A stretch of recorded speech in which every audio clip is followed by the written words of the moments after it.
एक देश, 100 से ज्यादा लैंग्वेज, 28 स्टेट और सिर्फ एक कॉन्स्टिट्यूशन। यह मैजिक है फेडरलिज्म का। अनेकता में एकता यानी यूनिटी इन डाइवर्सिटी या सिर्फ स्लोगन नहीं है, ये रिजल्ट है फेडरलिज्म का। तो फ्यूचर के चैंपियन और माँ बाप के लाडलो, welcome to my channel. I am Sumit sir और इस वीडियो में हम बात करने वाले क्लास 10 सिविक्स का चैप्टर नंबर 2 फेडरलिज्म के बारे में। फेडरलिज्म वो चैप्टर जो one of my favourite chapter भी है, एक कॉन्सेप्चुअल चैप्टर भी है, और वो चैप्टर जहां से स्कोरिंग करने की आपकी जो कैपेसिटी है वो और बढ़ जाएगी। अगर आप चैनल पे नए हो तो चैनल को सब्सक्राइब करें, वीडियो को लाइक करो, अपने दोस्तों के साथ भी शेयर करें। तो विदाउट वेस्टिंग टाइम शुरू करते हैं हमारे इस न्यू वीडियो की ओर। फेडरलिज्म, तो सबसे पहले समझते हैं सर फेडरलिज्म क्या है। तो फेडरलिज्म एक ऐसी आइडियोलॉजी है जो डिवीजन ऑफ पावर की बात करती है। क्या कह रहा हूं मैं कि सर फेडरलिज्म एक आइडियोलॉजी है जो डिवीजन ऑफ पावर की बात करती है। लेकिन सर किसी भी चीज को डिवाइड करने के लिए दो लोगों की जरूरत पड़ती है। वैसे हर काम को करने के लिए दो लोगों की जरूरत तो पड़ती ही है। तो फेडरलिज्म अगर हम ये कह रहे हैं कि एक आइडियोलॉजी है जो डिवीजन ऑफ पावर की बात करती है, यानी पावर को डिवाइड करने की बात करती है, तो डिवीजन होगा किसके बीच में? तो डिवीजन होगा सेंट्रल लेवल के बीच में और स्टेट लेवल के बीच में। यानी एक ऐसा सिस्टम ऑफ गवर्नमेंट, एक ऐसा सिस्टम ऑफ गवर्नमेंट जहां पे हम पावर को डिवाइड करते हैं किसके बीच में? सेंट्रल गवर्नमेंट के बीच में और उसकी कई सारी यूनिट यानी स्टेट के बीच में। यानी एक कंट्री होगा, वो कंट्री के लिए, एक इंटायर कंट्री को चलाने के लिए गवर्नमेंट होगी जिसे में सेंट्रल गवर्नमेंट होगा, और एक पर्टिकुलर स्टेट को चलाने के लिए गवर्नमेंट होगी जिसे में स्टेट गवर्नमेंट होगा। यानी एक ऐसा फॉर्म ऑफ गवर्नमेंट या ऐसा सिस्टम जहां पे हम पावर को डिवाइड कर रहे हैं दो लेवल के बीच में, सेंट्रल लेवल और स्टेट लेवल। अब कोई कोई कंट्री ऐसी होती है जब पॉपुलेशन ज्यादा होती है तो वहां पे अनदर लेवल ऑफ गवर्नमेंट भी होता है। अब कोई कोई कंट्री ऐसी होती अब कोई कोई कंट्री ऐसी होती है जहां पर पॉपुलेशन बहुत ज्यादा होती है, तो वहां पर अनदर लेवल ऑफ गवर्नमेंट भी होता है। उस अनदर लेवल ऑफ गवर्नमेंट को हम लोकल गवर्नमेंट कहते हैं। लेकिन यूजुअली फेडरलिज्म में there are two level of government. तो यू तो यूजुअली फेडरलिज्म में there are two level of government. ठीक है, तो फेडरलिज्म क्या है सर? फेडरलिज्म एक ऐसे आइडियोलॉजी, एक ऐसा गवर्नमेंट चलाने का तरीका है जहां हम पावर को डिवाइड करते हैं सेंट्रल लेवल के बीच में और स्टेट लेवल के बीच में। ठीक है, तो system of government in which power is divide between a central authority and various constituent unit of the country. अब यहाँ पे यूजुअली दो लेवल ऑफ गवर्नमेंट होती है। सेंट्रल गवर्नमेंट जो होगी वो इंटायर कंट्री को चलाएगी। ठीक है, उस इंटायर कंट्री को रिप्रेजेंट करने के लिए एक पर्सन होगा जिसे हम प्राइम मिनिस्टर कहेंगे। और जो स्टेट गवर्नमेंट होगी, स्टेट गवर्नमेंट जो होगी वो पर्टिकुलर स्टेट को, पर्टिकुलर रीजन को चलाएगी। तो स्टेट गवर्नमेंट को रिप्रेजेंट करने के लिए चीफ मिनिस्टर होगा, जैसे बिहार को रिप्रेजेंट करेगी, महाराष्ट्र को, यूपी को, और ये वेस्ट बंगाल को। ठीक है, महाराष्ट्र की करंटली चीफ मिनिस्टर कोई और है, तो ये आपकी पुरानी इमेज है। अभी तो एकनाथ शिंदे है, तो ये पहले देवेंद्र फडणवीस हुआ करते थे। ठीक है, तो यहाँ यही बात कह रहा हूं मैं, क्या कह रहा हूं कि फेडरलिज्म की अगर बात करो तो फेडरलिज्म एक आइडियोलॉजी है जो डिवीजन ऑफ पावर की बात करती है। और डिवीजन ऑफ पावर किसके बीच में होगा? सेंट्रल गवर्नमेंट और स्टेट गवर्नमेंट के बीच में। एक गवर्नमेंट जो होगी वो इंटायर कंट्री के लिए होगी और एक गवर्नमेंट पर्टिकुलर स्टेट के लिए होगी। ठीक है, उसके बाद अब यहां बोला कि सर फेडरलिज्म जो है ना, ये यूनिटरी गवर्नमेंट से कैसे अलग है? ये जो फेडरलिज्म है यूनिटरी गवर्नमेंट से कैसे अलग है? सिंपल बात सर, फेडरलिज्म में दो या दो से अधिक लेवल ऑफ गवर्नमेंट होगी, एक सेंट्रल गवर्नमेंट, स्टेट गवर्नमेंट, और एक किसी किसी कंट्री में लोकल गवर्नमेंट। तो फेडरलिज्म में दो या दो से अधिक लेवल ऑफ गवर्नमेंट होगी।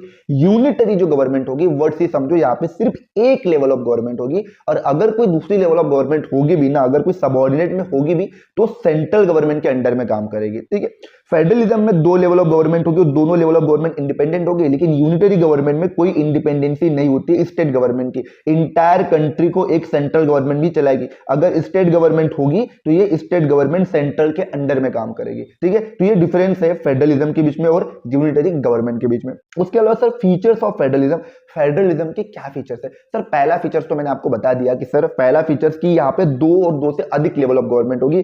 एक गवर्नमेंट सेंटर के लिए होगी, एक स्टेट के लिए होगी, और एक कभी कभी आपको लोकल गवर्नमेंट भी दिखाई देगी। ठीक है, सेंट्रल गवर्नमेंट पूरे कंट्री को चलाएगी, स्टेट गवर्नमेंट पर्टिकुलर स्टेट को, और एक लोकल गवर्नमेंट जो लोकलिटी को चलाएगी। ठीक है, विलेज या फिर टाउन, म्युनिसिपैलिटी जैसे मैं कहूंगा, या फिर ग्राम पंचायत। उसके अलावा डिवीजन ऑफ पावर, फेडरलिज्म का दूसरा फीचर्स क्या कहता है? Division of power, jurisdiction of each tier are specified in the constitution. तो यहाँ ये बोला गया कि सर अगर आपने इंटायर कंट्री की गवर्नमेंट चलाने की पावर सेंट्रल और स्टेट के पास देखे रखी है, तो इन दोनों का वर्किंग एरिया, जुरिस्डिक्शन यानी काम करने का एरिया, काम करने का जो एरिया है, ईच टियर, हर लेवल ऑफ गवर्नमेंट का काम करने का जो तरीका है वो कॉन्स्टिट्यूशन में मेंशन किया गया है। अब इमेजिन करो ना, आपने दो लेवल ऑफ गवर्नमेंट बना के रखी। अब किसी एक सब्जेक्ट पर, किसी टॉपिक पर सेंट्रल गवर्नमेंट भी लॉ बना रही, स्टेट गवर्नमेंट भी लॉ बना रही। सेंटर कहेगी हमारी सुनो, स्टेट कहेगी हमारी सुनो, आप किसकी सुनोगे? इसलिए सेंट्रल गवर्नमेंट को लॉ बनाने के लिए अलग सब्जेक्ट दिए गए, स्टेट गवर्नमेंट को लॉ बनाने के लिए अलग सब्जेक्ट दिए गए। सेंटर स्टेट के मैटर में इंटरफेयर नहीं कर सकता, स्टेट सेंटर के मैटर में इंटरफेयर नहीं कर सकता। जैसे अगर आर्मी पे लॉ बनाना हो, डिफेंस पे लॉ बनाना हो, बैंक पे लॉ बनाना हो, तो बैंकिंग, कम्युनिकेशन, इन पर सेंट्रल गवर्नमेंट लॉ बनाएगी, ये कॉन्स्टिट्यूशन में स्पेसिफाइड किया गया। लेकिन एग्रीकल्चर पे लॉ बनाना हो, पुलिस पे लॉ बनाना हो, तो इस पर लॉ स्टेट गवर्नमेंट बनाएगी। ठीक है, वो हम आगे नेक्स्ट स्लाइड में पढ़ने वाले हैं। तो जो पावर है ना, हर level of government, each tier of government की जो पावर है या वर्किंग एरिया है, वो कॉन्स्टिट्यूशन में ऑलरेडी स्पेसिफाइड किया गया। अब यहाँ पे ये बोला गया है कि सर क्या कि consent of both the level, दोनों लेवल का कंसेंट लेना बहुत जरूरी है। Provision of the constitution can not be unilaterally change by the one level of government. आप कॉन्स्टिट्यूशन की किसी भी बेसिक स्ट्रक्चर का, कॉन्स्टिट्यूशन के प्रोविजन को अकेली एक लेवल ऑफ गवर्नमेंट चेंज नहीं कर सकती। सेंट्रल गवर्नमेंट करके आके नहीं बोल सकती भैया मुझे पावर कम मिली है मैं कॉन्स्टिट्यूशन ही चेंज कर दूंगा, मुझे पावरफुल बनना है। स्टेट गवर्नमेंट नहीं कहेगी कि मुझे पावर कम दी है मैं कॉन्स्टिट्यूशन चेंज कर दूंगा, नहीं। कॉन्स्टिट्यूशन के प्रोविजन को कोई भी एक लेवल ऑफ गवर्नमेंट चेंज नहीं कर सकती, आपको दोनों लेवल ऑफ गवर्नमेंट का कंसेंट बहुत जरूरी है। फोर्थ क्या कहता है, इंडिपेंडेंट जुडिशरी। जैसे मैंने अभी क्या बताया कि सेंटर के मैटर में स्टेट इंटरफेयर नहीं कर सकता और स्टेट के मैटर में सेंटर इंटरफेयर नहीं कर सकता। लेकिन सपोज सेंट्रल गवर्नमेंट ने स्टेट गवर्नमेंट के सब्जेक्ट पे लॉ बना दिया, तब क्या होगा, या स्टेट गवर्नमेंट ने सेंट्रल गवर्नमेंट के सब्जेक्ट पे लॉ बना दिया, तो यहाँ ये बोला गया है कि सर कोर्ट जो है ना वो डिस्प्यूट सॉल्व करेगा, कोर्ट बताएगा। जुडिशरी यहाँ पे बोला गया कि सेंट्रल गवर्नमेंट आपका वर्किंग एरिया अलग है और स्टेट गवर्नमेंट आपका वर्किंग एरिया अलग है, आप दोनों डिस्प्यूट मत करो। अगर इन दोनों के बीच में डिस्प्यूट हो भी गया ना, तो इन डिस्प्यूट को सॉल्व करने का काम करेगी जुडिशरी। जुडिशरी बीच में आएगी, बोले कि कायदे में रहोगे तो फायदे में रहोगे, तो जुडिशरी यहाँ पे सेंटर और स्टेट गवर्नमेंट के डिस्प्यूट को सॉल्व करने का काम करेगी। उसके अलावा अब सर बिना पैसे के तो काम चलता नहीं है और गवर्नमेंट वैसे भी बिना पैसे के काम करती नहीं है, ठीक है। तो फाइनेंशियल ऑटोनॉमी यानी पैसे रिलेटेड चीजों पर किसके पास ज्यादा पावर है, तो यहाँ ये बोला गया कि हर लेवल का अपना सोर्स ऑफ रेवेन्यू कॉन्स्टिट्यूशन ने मेंशन किया हुआ है कि सर किस मैटर पर टैक्सेस कौन ले सकता है। सेंट्रल गवर्नमेंट किस किस चीजों पर टैक्स ले सकता है, स्टेट गवर्नमेंट किस किस चीजों पर टैक्स ले सकता है। तो सेंट्रल गवर्नमेंट का पैसा कहां से आएगा, source of revenue central government का क्या होगा, स्टेट गवर्नमेंट का सोर्स ऑफ रेवेन्यू पैसा कहां से आएगा, ये सारी चीजें ऑलरेडी हमारे कॉन्स्टिट्यूशन में लिखी हुई है। तो हर लेवल ऑफ गवर्नमेंट का अपना अपना रेवेन्यू सोर्स दिया हुआ है कि आपको यहां से पैसे आते रहेंगे और इस पैसे से आपको जनता का भला करना है। अब जनता का भला पता नहीं लेकिन खुद का भला जरूर कर देते।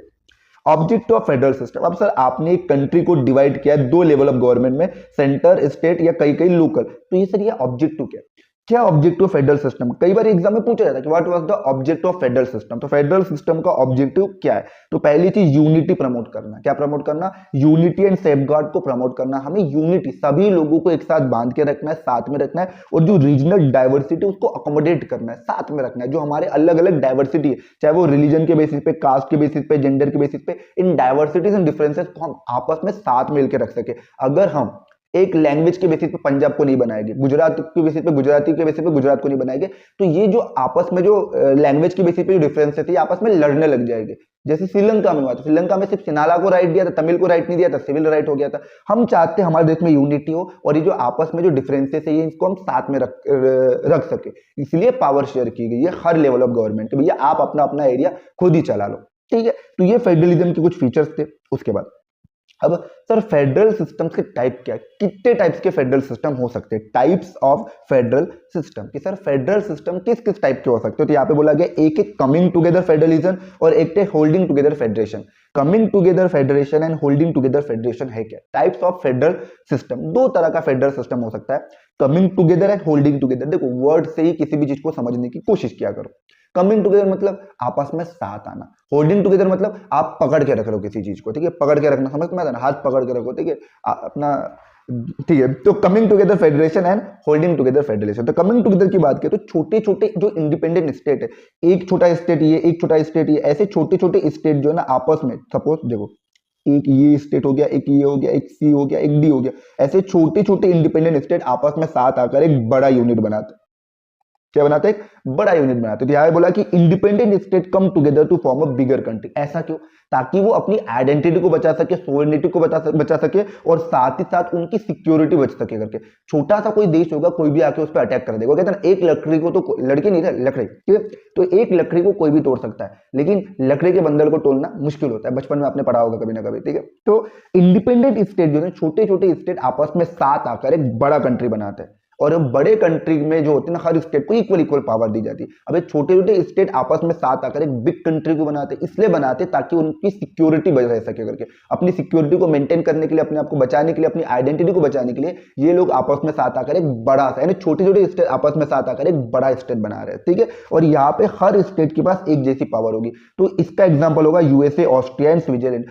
यूएसए, ऑस्ट्रिया एंड स्विट्जरलैंड, ये चीज याद रखना, एग्जाम्पल में पूछा जाता है ये। अगर आप बात करो सीबीएसई के एग्जाम में, तो ये एग्जाम्पल जो है एग्जाम में पूछे जाते हैं कि सर ऑस्ट्रिया जो है ना किसका एग्जाम्पल है, कमिंग टुगेदर का, होल्डिंग टुगेदर का। तो ये चीज याद रखना कि सर कमिंग टुगेदर में छोटे छोटे स्टेट आपस में साथ आकर एक बड़ा यूनिट बनाते हैं ताकि वो अपनी सिक्योरिटीज को मेंटेन कर सके, सोवरेनिटी को मेंटेन कर सके, अपनी आइडेंटिटी को बचा सके। और यहाँ पे हर स्टेट के पास एक जैसी पावर होती है। लेकिन अगर मैं बात करूं होल्डिंग टुगेदर, अब हमें पता है इंडिया एक इतना बड़ा लार्ज कंट्री है, हमारा जो एरिया है, आप कमेंट करके बताओ इंडिया का एरिया कितना है करके, ठीक है। तो इंडिया 7th लार्जेस्ट कंट्री, इतने बड़े कंट्री को अगर एक व्यक्ति चलाइए पॉसिबल नहीं है। अरे अमेरिका जितनी पॉपुलेशन तो हमारी एक यूपी में है भाई, 28 स्टेट है हमारे देश में, 28 स्टेट में से एक स्टेट अगर मैं यूपी पकड़ लूं तो यूपी में ही अमेरिका इतनी पॉपुलेशन है।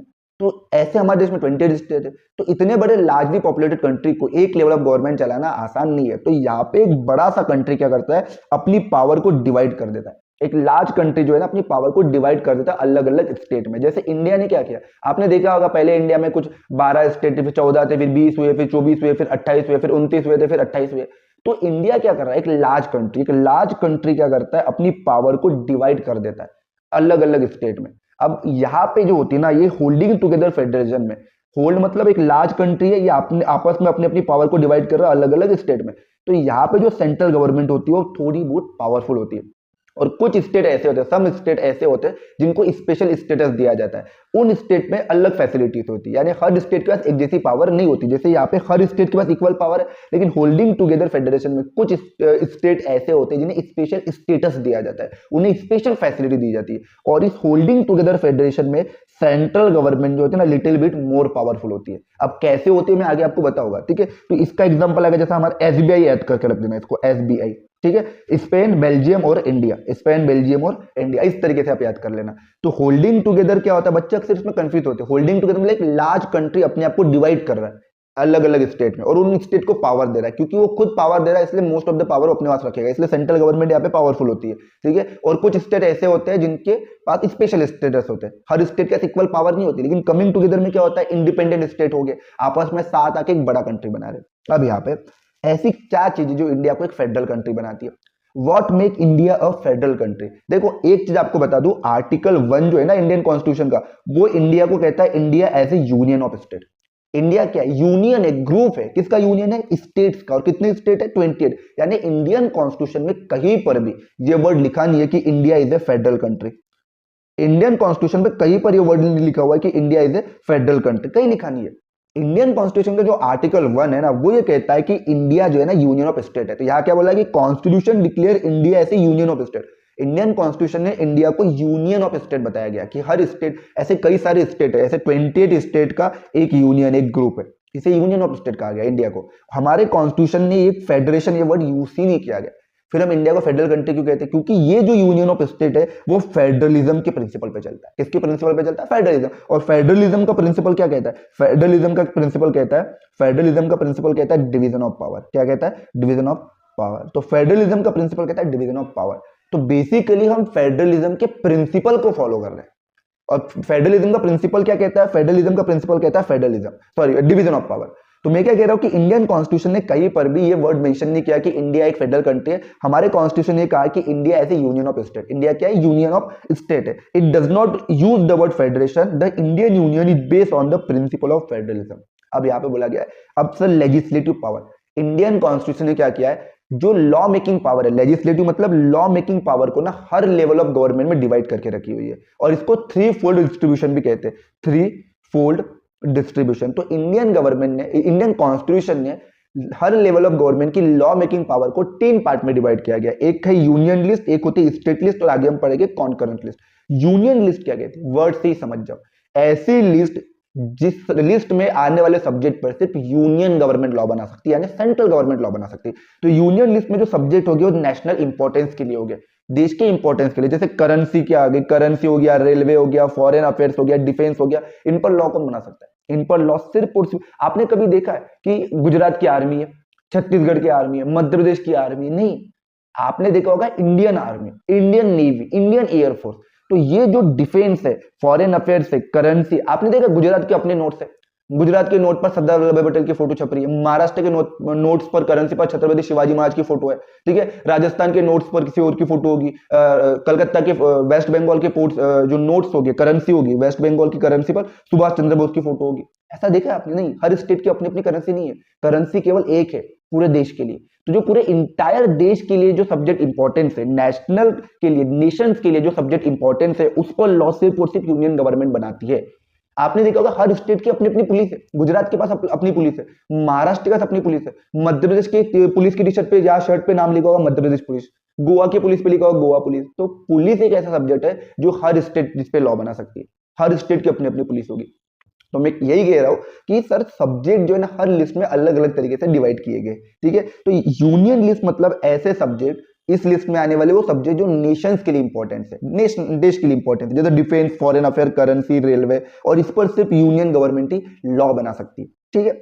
उसके अलावा स्टेट लिस्ट की अगर बात करें तो ऐसे सब्जेक्ट जो स्टेट के लिए लोकल, तो लोकल गवर्नमेंट के जो सब्जेक्ट, कई बच्चे क्या करते हैं concurrent list, sir union list में यूनियन गवर्नमेंट, स्टेट लिस्ट में स्टेट गवर्नमेंट, कॉन्करेंट लिस्ट में लोकल गवर्नमेंट। नहीं, कॉन्करेंट लिस्ट में लोकल गवर्नमेंट लॉ नहीं बनाती। इंडिया में लोकल गवर्नमेंट पे लॉ बनाने का जो राइट्स है, लोकल गवर्नमेंट के डिसीजन लेने के जो राइट्स है, वो इसके पास है, स्टेट गवर्नमेंट के पास है, ठीक है। तो हमने खुद को कभी ये बोला नहीं कि India is a federal country. तो आप ये नहीं बोलना कि सर कभी कभी स्टेट के मैटर पर सेंट्रल लॉ क्यों बना देती है, स्टेट क्यों नहीं बनाती, हम तो फेडरल कंट्री। भाई हमने कहीं मेंशन ही नहीं किया हुआ India is a federal country, हम तो उसके प्रिंसिपल को फॉलो करते हैं। भैया उसने कहा है डिवीजन ऑफ पावर, तो हमने डिवीजन ऑफ पावर किया, ठीक है। तो स्टेट लिस्ट की अगर बात करो तो जो सब्जेक्ट स्टेट गवर्नमेंट के लिए इंपॉर्टेंस है, जो लोकल इंपॉर्टेंस है, तो ऐसे सब्जेक्ट पे लॉ बनाने की पावर स्टेट गवर्नमेंट के पास है। तो आपको इंडिया में हर स्टेट की अपनी अपनी पुलिस दिखाई देगी। गुजरात के पास अपनी पुलिस होगी, राजस्थान के पास अपनी पुलिस होगी, महाराष्ट्र, मध्य प्रदेश। तो पुलिस एक ऐसा सब्जेक्ट है जो स्टेट लिस्ट में आता है, ठीक है। तो पुलिस हो गया, एग्रीकल्चर हो गया, ट्रेड हो गया, तो education I think concurrent list में आना चाहिए या कट कर लेना चाहिए, ठीक है। एक सेकेंड, इसको कट कर दूंगा, ठीक है, ठीक है। तो उसके अलावा उसके बाद ठीक है, तो only the state government can make the law. तो स्टेट लिस्ट जो होगी, स्टेट लिस्ट के जो सब्जेक्ट होंगे उस पर सिर्फ स्टेट गवर्नमेंट लॉ बना सकती है। यूनियन लिस्ट पे जो सब्जेक्ट होगी वो यूनियन गवर्नमेंट। अब कॉन्करेंट लिस्ट पे जो सब्जेक्ट होंगे, ऐसे सब्जेक्ट जो कॉमन इंटरेस्ट पे, जैसे एजुकेशन हो गया, फॉरेस्ट हो गया, मैरिज हो गया। देखो गवर्नमेंट कॉन्स्टिट्यूशन मेकर्स को पता है मैरिज हो गया, डिवोर्स हो गया, ये ऐसी चीज है जो एक लेवल ऑफ गवर्नमेंट तो हैंडल कर नहीं सकती। बहुत मतलब माथा पच्ची वाला काम है, चाहे वो मैरिज हो या चाहे वो डिवोर्स हो। तो ऐसी चीजों पे लॉ दोनों गवर्नमेंट बना सकती है। आपने देखा होगा कोई बच्चा सीबीएसई की एजुकेशन बोर्ड में पढ़ता है, सीबीएसई मतलब central board of secondary education, और कोई बच्चा ऐसा है जो स्टेट बोर्ड में पढ़ता है। तो स्टेट बोर्ड एक ऐसा एजुकेशन है जो एक स्टेट का है, और सीबीएसई जो एक ऐसा एजुकेशन सिस्टम है जो सेंट्रल गवर्नमेंट का है। तो सीबीएसई और स्टेट बोर्ड, हमारे यहाँ दो एजुकेशन सिस्टम है, समझ में आ रहा है। तो एजुकेशन एक ऐसा सब्जेक्ट होता है जिस पर सेंट्रल गवर्नमेंट, स्टेट गवर्नमेंट दोनों लॉ बना सकती है। एजुकेशन हो गया, फॉरेस्ट हो गया, marriage, trade union, both the government can make the law on the subject mention in this list. तो कॉन्करेंट लिस्ट में जो सब्जेक्ट मेंशन होंगे, ऐसे सब्जेक्ट जो कॉमन इंटरेस्ट के, जैसे education, forest, marriage, trade union या फिर डिवोर्स हो गए, तो ऐसे सब्जेक्ट। और ये जो सब्जेक्ट है ना, यूनियन लिस्ट के, स्टेट लिस्ट के, कॉन्करेंट लिस्ट के सब्जेक्ट एग्जाम में पूछे जाते हैं। एमसीक्यू में पूछा जाता है कि सर एजुकेशन जो है ना वो किस लिस्ट का सब्जेक्ट है, बैंकिंग जो है किस लिस्ट का सब्जेक्ट है, ठीक है, पुलिस, एग्रीकल्चर किस लिस्ट का सब्जेक्ट है, ये एग्जाम में पूछे जाते हैं। और कॉन्करेंट लिस्ट में आने वाले सब्जेक्ट पर दोनों government, both the government can make the law on the subject mention in this list. तो कॉन्करेंट लिस्ट में आने वाले सब्जेक्ट पर दोनों गवर्नमेंट लॉ बना सकती है। लेकिन एक और चीज, सर सेंट्रल गवर्नमेंट ने बोल दिया कि मैरिज की जो एज है ना वो 21 साल है, स्टेट गवर्नमेंट ने बोल दिया मैरिज की एज है 25 साल। अब एक बात बताओ, मध्य प्रदेश में अगर गवर्नमेंट, और मध्य प्रदेश की गवर्नमेंट ने बोला कि जो लड़के वो 25 साल की एज में शादी कर सकते हैं, और सेंट्रल गवर्नमेंट ने बोल दिया मैरिज की 21 है, आप किसकी सुनोगे, 25 साल वालों की, 21 साल वालों की? अब तो लॉ कॉन्फ्लिक्ट हो गया, समझो इस चीज को। तो यही बोला गया कि यदि लॉ कॉन्फ्लिक्ट हो गया तो यूनियन के द्वारा बनाया हुआ लॉ प्रीवियल माना जाएगा, वो सबसे वैल्यूएबल माना जाएगा, उसको इंपॉर्टेंस दी जाएगी। यदि सेंट्रल गवर्नमेंट ने भी किसी सब्जेक्ट पे लॉ बनाया और स्टेट गवर्नमेंट ने भी किसी सब्जेक्ट पे लॉ बनाया, और लॉ अगर कॉन्फ्लिक्ट कर रहा है, लॉ अगर कॉन्फ्लिक्ट, स्टेट गवर्नमेंट कहता है ये नहीं होना चाहिए, सेंट्रल गवर्नमेंट कहता है ये होना चाहिए, अगर लॉ कॉन्फ्लिक्ट कर रहा है, तो ऐसे केसेस में यूनियन गवर्नमेंट के द्वारा बनाया हुआ लॉ इंपॉर्टेंट रहेगा। ठीक है, यूनियन गवर्नमेंट के द्वारा बनाया हुआ लॉ को आप वैल्यूज दोगे। ठीक है, अब सर ये कॉन्स्टिट्यूशन तो 1950 के टाइम पीरियड में बन के रेडी हो चुका है, आज तो 2025 चल रहा है, तो चलो आज तो न्यू ईयर है, 26 चल रहा है। तो अब इमेजिन करो कि कोई सब्जेक्ट ऐसे जो कॉन्स्टिट्यूशन बनने के बाद आए। अब अगर मुझे किसी ने सोशल मीडिया पे गाली दे दी कोई सोशल मीडिया में जो ट्रोल्स कर रहा है, कोई इथिकल हैकिंग कर रहा है, अगर कोई फ्रॉड कर रहा है, अगर आपने अमेजोन पे भैया आईफोन मंगवाया और आपको कपड़े धोने की साबुन मिल रही है, तो आप क्या करोगे? तो ऐसे subject, what about the subject do not fall in any of three list, ऐसे सब्जेक्ट जो कॉन्स्टिट्यूशन बनने के बाद आए हो, या ऐसे सब्जेक्ट जो यूनियन लिस्ट, स्टेट लिस्ट और कॉन्करेंट लिस्ट में आते ही नहीं हो, क्योंकि जब देश में कॉन्स्टिट्यूशन बना था तब इंडिया में कंप्यूटर तो था ही नहीं। तो ऐसे सब्जेक्ट जो कॉन्स्टिट्यूशन बनने के बाद आए हो, या ऐसे सब्जेक्ट जो इन तीनों लिस्ट में नहीं आते हो, तो उन पर लॉ कौन बनाएगा? उसको कहते हैं रेसिडरी सब्जेक्ट। क्या कहते हैं? Residuary subject. According to the constitution the union government has the power to make law on the residuary subject. तो यूनियन कॉन्स्टिट्यूशन के अकॉर्डिंग सिर्फ यूनियन गवर्नमेंट ही ऐसी गवर्नमेंट है जो इन रेसिडरी सब्जेक्ट पर लॉ बना सकती है। जैसे कि ई कॉमर्स, अगर आपने ऑनलाइन शॉपिंग की और आपने कुछ और ऑर्डर किया, आया कुछ और, ठीक है, आपने आईफोन ऑर्डर किया और कपड़े धोने की साबुन आ गया आपको, तो ई कॉमर्स पे अगर लॉ बनाना हो, कंप्यूटर सॉफ्टवेयर जैसी चीजों पे लॉ बनाना हो, इंटरनेट रेगुलेशन पे कोई लॉ बनाना हो, कंप्यूटर टेक्नोलॉजी पे, हार्डवेयर सॉफ्टवेयर, तो ऐसे चीजें, ऐसी सब्जेक्ट जो कॉन्स्टिट्यूशन बनने के बाद आए हो, या ऐसे सब्जेक्ट जो इन तीनों लिस्ट में नहीं आते हो, उन सब्जेक्ट पर लॉ बनाने का जो काम है वो सेंट्रल गवर्नमेंट का है। ठीक है, ये कौन कहता है? ये कॉन्स्टिट्यूशन कहता है। ठीक है, इसका मतलब इंडिया में central government little bit more powerful है। कैसे सर? पहला ये कि सर अगर कॉन्करेंट लिस्ट में लॉ कॉन्फ्लिक्ट हो गया तो या यूनियन गवर्नमेंट के पास पावर है कि उसका लॉ सुपीरियर माना जाएगा। दूसरा, ऐसे सब्जेक्ट जो इन तीनों लिस्ट में नहीं आते उस पर लॉ कौन बनाएगा? तो उस पर लॉ भी सेंट्रल गवर्नमेंट बनाएगा। तो इस तरीके से आप बोल सकते हो इंडिया में ना little bit central government is more powerful as compare to the state government. ऐसे फेडरलिज्म को ना याद रखना, इसको कहते हैं क्वासी फेडरल कंट्री। क्या कहते हैं इसे? Quasi federal country. तो India quasi federal country. Quasi federal मतलब partially federal country, complete federal नहीं, क्योंकि कंप्लीट फेडरल में सेंट्रल और स्टेट दोनों के पास इक्वल पावर होती है, बोथ गवर्नमेंट आर इंडिपेंडेंट। लेकिन यहाँ सेंट्रल गवर्नमेंट लिटिल बिट थोड़ी सी पावरफुल है, इसलिए आप इसे क्वासी फेडरल कंट्री भी कह सकते हो। ठीक है, उसके बाद सर जैसे मैंने बताया कि कुछ स्टेट को ना इंडिया में स्पेशल पावर दी गई है, कुछ स्टेट ऐसे इंडिया में जिनको स्पेशल पावर दी गई है। ठीक है, special status to some state, तो कुछ स्टेट इंडिया में ऐसे जिनको स्पेशल पावर दी गई है। तो all state in India do not have equal power, India में हर स्टेट के पास एक जैसी पावर नहीं है। Some state enjoy special status under the constitution. तो आर्टिकल 371 के तहत, आर्टिकल 371 के तहत इंडिया में, पहले आर्टिकल 370 के तहत ना जम्मू एंड कश्मीर को स्पेशल स्टेटस भी मिलता था, लेकिन 2019 के बाद जम्मू एंड कश्मीर स्टेट नहीं रहा, वो यूनियन टेरिटरी बन गया। तो 2019 से आर्टिकल 370 जम्मू कश्मीर से हट गया। लेकिन अब आर्टिकल 371 के तहत असम, नागालैंड, अरुणाचल प्रदेश और मिजोरम, इन स्टेट को हम क्या देते हैं? स्पेशल स्टेटस देते हैं। यानी हर स्टेट के पास एक जैसी पावर नहीं है, कुछ स्टेट ऐसे होते हैं जिन्हें स्पेशल ट्रीटमेंट देते हैं, जिसमें आ गया आपका असम, नागालैंड, अरुणाचल प्रदेश, मिजोरम। और ये किस आर्टिकल के तहत? आर्टिकल 371 के तहत। Is that clear? ठीक है, अब वाई क्वेश्चन आता है कि वाई, क्यों उसको इतनी फैसिलिटी दी जा रही, भाई हमें नहीं दी जा रही, हमारे साथ इतना भेदभाव क्यों? ठीक है, ये तो अन्याय है। अन्याय क्यों हो रहा है हमारे साथ? अन्याय नहीं है, ठीक है, कुछ फैसिलिटी ऐसी होती है जो देना बहुत जरूरी होती है। व्हाई दिस स्पेशल पावर, क्यों उन स्टेट को स्पेशल पावर दी जाती है? तो यह बोला गया कि देखो वहां पे unique social and historical condition. पहली बात तो ये जो स्टेट है, ईस्ट इंडिया में जो स्टेट है, असम, नागालैंड, अरुणाचल प्रदेश, मिजोरम, इन्हें आर्टिकल 371 के तहत स्पेशल स्टेटस दिया तो जा रहा है, लेकिन क्यों दिया जा रहा है? तो यह यही बोला गया है कि उनका unique social and historical condition, उनकी जो हिस्टोरिकल कंडीशन है वो थोड़ी यूनिक है, सोशल जो कल्चर है उनका बहुत ज्यादा यूनिक है। ठीक है, उनके जो लैंड राइट है उन्हें प्रोटेक्ट करने के लिए, उनके कल्चर को प्रोटेक्ट करने के लिए, वो ट्राइबल है। अगर कोई इंडिजिनियस, कोई अगर मेन लैंड का पर्सन, अगर कोई नॉर्थ इंडिया, सेंट्रल इंडिया, कहीं का जो ट्राइबल के एरिया में रहने की जिसे हैबिट नहीं हो, उस एरिया में पहुंच गया तो उनके कल्चर को डिस्ट्रॉय कर सकता है, उनके हिस्टोरिकल वैल्यूज को डिस्ट्रॉय कर सकता है, उनके जंगलों को डिस्ट्रॉय कर सकता है। इसलिए ऐसे स्टेट को बोला गया कि हम आपको स्पेशल स्टेटस देंगे। ठीक है, वहां पे जो जो वही असम, नागालैंड, अरुणाचल प्रदेश, मिजोरम में रहने वाले लोग, वही लोग वहां पे लैंड खरीद सकते हैं। आप लोग वहां जाके लैंड नहीं खरीद सकते। अगर मैं मध्य प्रदेश का हूं ना, मैं महाराष्ट्र में जाके जमीन खरीद सकता हूँ, मैं मध्य प्रदेश का व्यक्ति राजस्थान, गुजरात, छत्तीसगढ़ कहीं पे भी जाके जमीन खरीद सकता हूँ, लेकिन मैं इन स्टेट में जाके लैंड नहीं खरीद सकता। क्यों? क्योंकि यहाँ पे लैंड खरीदने का राइट वहां के नेटिव पीपल के पास है, लोकल पीपल के पास है, ताकि उनकी लैंड को प्रोटेक्ट किया जाए। क्योंकि प्राइमरी सोर्स ऑफ इनकम तो एग्रीकल्चर है, और ट्राइबल जो है मोस्टली एग्रीकल्चर से, फॉरेस्ट से इंगेज होते, वो अपना शिफ्टिंग कल्टिवेशन वगैरह करते रहते थे। तो यही बोला गया कि सर जो इंडिजिनियस पीपल है, इस एरिया में रहने वाले लोकल पीपल है, उनके लैंड राइट को प्रोटेक्ट करने के लिए उनको ये स्पेशल स्टेटस दिया गया। और ये कहा गया है कि उस एरिया में चाहे घर हो या लैंड हो, वही लोग खरीद सकते हैं जो उस स्टेट के लोकल है, अदरवाइज कोई व्यक्ति नहीं खरीद सकता। ओनली लोकल कैन बाय और हाउस इन दिस स्टेट। तो उस एरिया में लैंड हो या हाउस हो, उस एरिया के लोग ही खरीद सकते हैं, बाकी लोग नहीं खरीद सकते। ये उनको स्पेशल स्टेटस दिया गया ताकि उनका कल्चर प्रोटेक्ट रह सके। कोई बाहर का व्यक्ति आके वहां पे सेटल डाउन हो जाएगा, उनके कल्चर को डिस्ट्रॉय करने की कोशिश करेगा, तो ये सिविल वॉर में बदल सकता है। ठीक है, अब यूनियन टेरिटरी की अगर बात करूं तो इंडिया में कुछ स्टेट ऐसे जिनको स्पेशल स्टेट दिया गया, और इंडिया में कुछ एरिया ऐसे जिसे मैं स्टेट भी नहीं बोल सकता। इंडिया में कुछ स्टेट ऐसे जिन्हें तो हमने स्पेशल स्टेटस दिया गया, लेकिन इंडिया में कुछ स्टेट ऐसे हैं जिसे मैं तो स्टेट भी नहीं बोल सकता।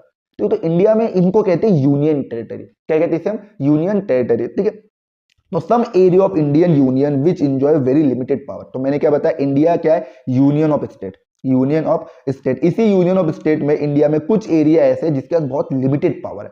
ये बहुत छोटे छोटे होते हैं, इसलिए आप स्टेट नहीं बना सकते। अब गोवा को आपने बना दिया, सिक्किम को बना दिया, लेकिन कोई छोटा सा होगा, छोटा सा एरिया होगा, अब उसको आप स्टेट थोड़ा बना दोगे। तो सम कुछ एरिया ऐसे होते हैं जो बहुत स्मॉल होते हैं, इसलिए आप उसको इंडिपेंडेंट स्टेट नहीं बना सकते।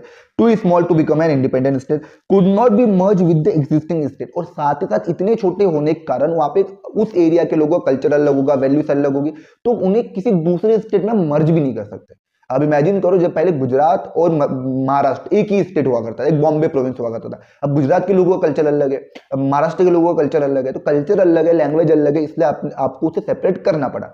अब इमेजिन करो, छोटे से एरिया को अगर किसी स्टेट में मिला दे और उस स्टेट का कल्चर वैल्यू अलग है, छोटे से एरिया के वैल्यू अलग है, तो ये कहीं ना कहीं जो माइनॉरिटीज है वो वैनिश हो जाएगी, सबऑर्डिनेट में आ जाएगी, उनके साथ कहीं ना कहीं डोमिनेशन करने की कोशिश करेगी मेजोरिटी। इसलिए यह बोला गया कि इतने छोटे आप इंडिपेंडेंट स्टेट भी नहीं बना सकते और ना ही किसी अदर स्टेट में मर्ज भी नहीं कर सकते। इसलिए इन छोटे छोटे एरिया को कंट्रोल करने की पावर भी सेंट्रल गवर्नमेंट के पास है। The central government has a special power in running in this area. Concurrent list में अगर लॉ कॉन्फ्लिक्ट हो गया, सेंट्रल गवर्नमेंट लॉ बनाएगा।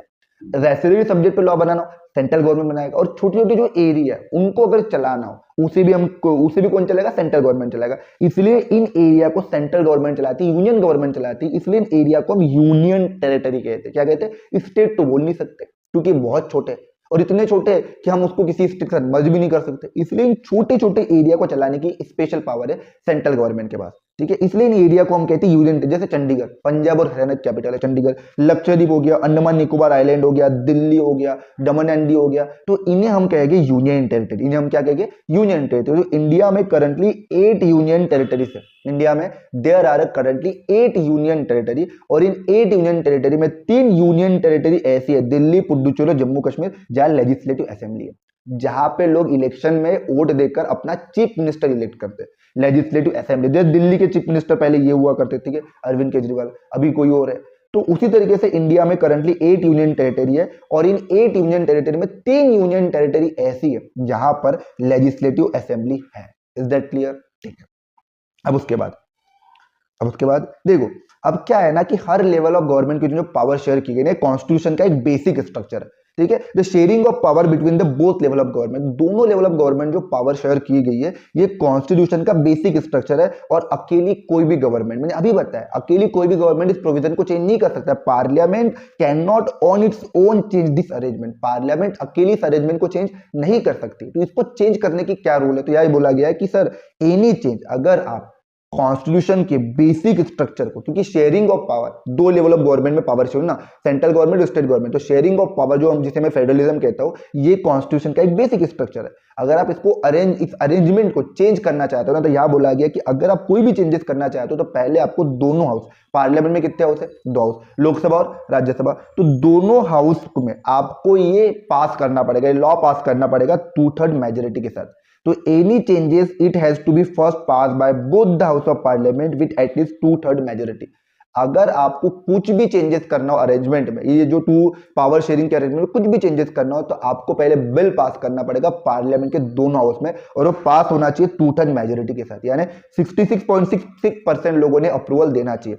अब दोनों हाउस से अगर वो पास हो गया, तो ऐसा नहीं कि आप उसको चेंज कर दोगे, नहीं, दोनों हाउस से अगर पास हो जाए, उसके बाद आप इंडिया में जितने टोटल स्टेट है, 28 स्टेट है, हर स्टेट में लेजिस्लेचर होगा, लॉ मेकिंग बॉडी होगी, जिसमें लेजिस्लेटिव असेंबली होगा। उस लॉ मेकिंग बॉडी में 28 स्टेट के हाफ ऑफ द स्टेट के लॉ मेकिंग बॉडी ने अप्रूवल देना चाहिए, यानी it has to be ratified accepted by the legislature of at least half of the total state. यानी इंडिया में 28 स्टेट है, तो 28 में से 14 या 14 से अधिक लेजिस्लेचर ने 14 या 14 स्टेट के लेजिस्लेचर लॉ मेकिंग बॉडी, जिसमें लेजिस्लेटिव असेंबली होगा, उस लॉ मेकिंग बॉडी से 14 स्टेट से ये पास होना चाहिए। 28 का हाफ कितना होगा 14, तो मोर देन 14 स्टेट ने इस चेंजेस को पास करना चाहिए, तब जाके आप इस अरेंजमेंट को चेंज कर सकते हो। तो यही बोला, कुछ भी चेंजेस करना हो तो पहले पार्लियामेंट के दोनों हाउस से पास करना पड़ेगा, और पार्लियामेंट के दोनों हाउस से पास हो गया 2/3 मेजोरिटी के साथ। उसके बाद अगर ये पास हो गया तो उसके बाद आप इंडिया के 28 स्टेट में इसको पास करोगे, और 28 स्टेट में से हाफ ऑफ द स्टेट ने, यानी more than 14 of the state ने इस चेंजेस को पास करना चाहिए, एक्सेप्ट करना चाहिए, तब जाके आप कुछ भी चेंजेस कर पाओगे। ठीक है, अब सर ये फेडरलिज्म प्रैक्टिस कैसे होगा? तो हाउ इज फेडरलिज्म प्रैक्टिस? तो हमें पता है कि अगर मुझे फेडरलिज्म प्रैक्टिस करना है तो मुझे पावर को शेयर करना पड़ेगा, और पावर को शेयर करने में दो लोगों की जरूरत पड़ेगी। सेंट्रल गवर्नमेंट अपने आप में तो पावर शेयर नहीं करेगा ना, आप खुद के साथ कुछ भी चीजें शेयर करोगे कि आपको कुछ चीज शेयर करना हो तो आपको किसी और का होना बहुत जरूरी है। अगर मेरे पास 2 चॉकलेट है, मुझे किसी को एक को देना है तो किसी एक का होना बहुत जरूरी है ना। वैसे अगर आपको पावर शेयर करना है तो स्टेट का होना जरूरी है, और स्टेट नहीं है तो हम स्टेट बनाएंगे। तो यह बोला गया creation of state on the basis of language, कि अगर मुझे फेडरलिज्म परफॉर्म करना है, प्रैक्टिस करवाना है, तो मुझे पावर शेयर करना पड़ेगा, और पावर शेयर करने के लिए स्टेट बनाना पड़ेगा। तो यहाँ ये बोला गया क्रिएशन ऑफ स्टेट, हम लैंग्वेज के बेसिस पे स्टेट बना देंगे। तो हमने आपको पहले तो मुझे कमेंट करके बताना कि इंडिया में लैंग्वेज के बेसिस पे बनने वाला पहला स्टेट कौन सा था करके, ठीक है, आप मुझे कमेंट करके बताओगे। ठीक है, तो इंडिया में लैंग्वेज के बेसिस पे बनने वाला, मैं भी आंसर लिख रहा था, तो इंडिया में लैंग्वेज के बेसिस पे बनने वाला पहला स्टेट कौन सा था करके, तो मैं ही बता देता हूं, आंध्र प्रदेश था। तो आंध्र प्रदेश इंडिया में पहला स्टेट था जो लैंग्वेज के बेसिस बना था। तो हम लैंग्वेज के बेसिस पे स्टेट को बनाएंगे, लिंग्विस्टिक स्टेट। तो state were reorganise on the basis of language. जब इंडिया में इंडिया आजाद हो गया, फिर इंडिया ने देखा कि यार कुछ स्टेट ऐसे जहाँ पे कल्चर जो है ना वो कॉन्फ्लिक्ट कर रहे हैं। अगर बॉम्बे एक स्टेट है, प्रोविंस है, तो वहाँ गुजराती लोग भी है, महाराष्ट्र लोग भी, मराठी भी लोग हैं। तो ऐसे करते करते आपको जरूरत पड़ी स्टेट रीऑर्गेनाइजेशन एक्ट की। तो स्टेट रीऑर्गेनाइजेशन एक्ट बनाया गया, और इसके तहत